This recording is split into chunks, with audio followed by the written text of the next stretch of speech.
Percy takes the plunge. Sometimes Percy takes stone trucks to the other end of the line. There he meets engines from the other railway. One day, Henry wanted to rest in the shed, but Percy was talking to some tank engines. It was raining hard. Water swelled under my boiler. I couldn't see where I was going, but I struggled on. "Oh, Percy, you are brave." "Well," said Percy, modestly, "it wasn't anything, really. Water's nothing to an engine with determination." "Tell us more, Percy," said the engines. "What are you engines doing here?" hissed Henry. "This shed is for the Fat Controller's engines. Go away." "Silly things," Henry snorted. "They're not silly." Percy had been enjoying himself. He was cross because Henry had sent them away. "They are silly, and so are you. Water's nothing to an engine with determination. Pah!" "Anyway," said cheeky Percy, "I'm not afraid of water. I like it."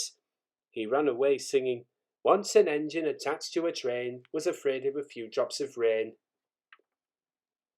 Percy arrived home feeling pleased with himself.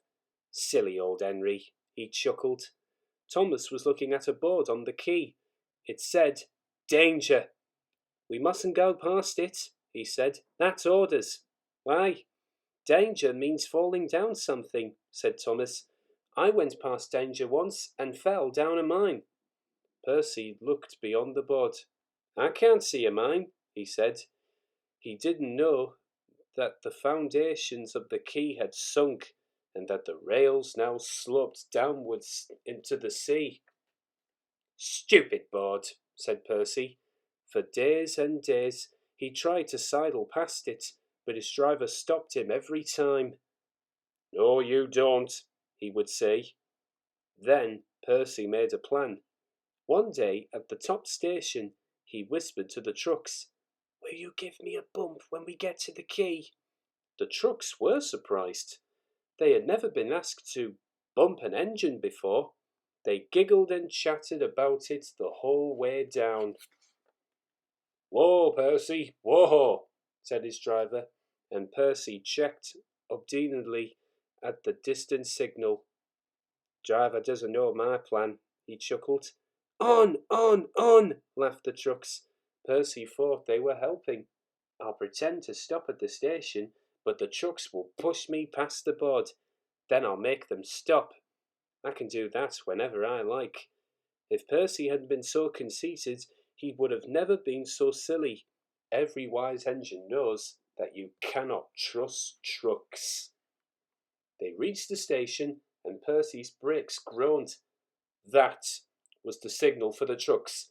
"Go on, go on!" they yelled, and surged forward together. They gave Percy a fearful bump and knocked his driver and fireman off the footplate.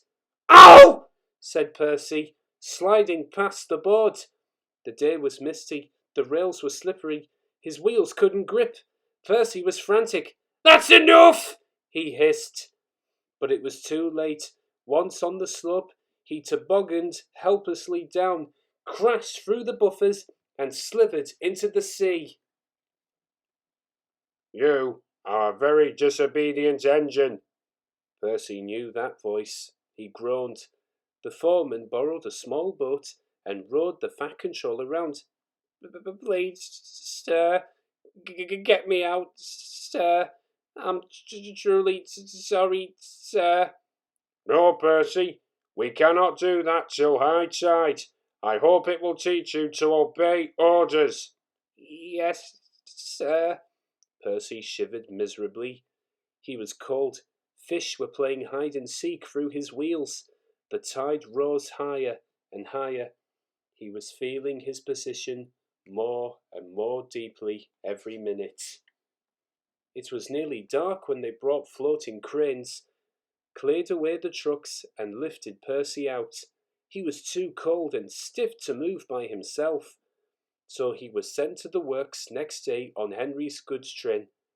"Well, well, well," chuckled Henry. "Did you like the water?" "No." I am surprised. You need more determination, Percy. Water's nothing to an engine with determination, you know.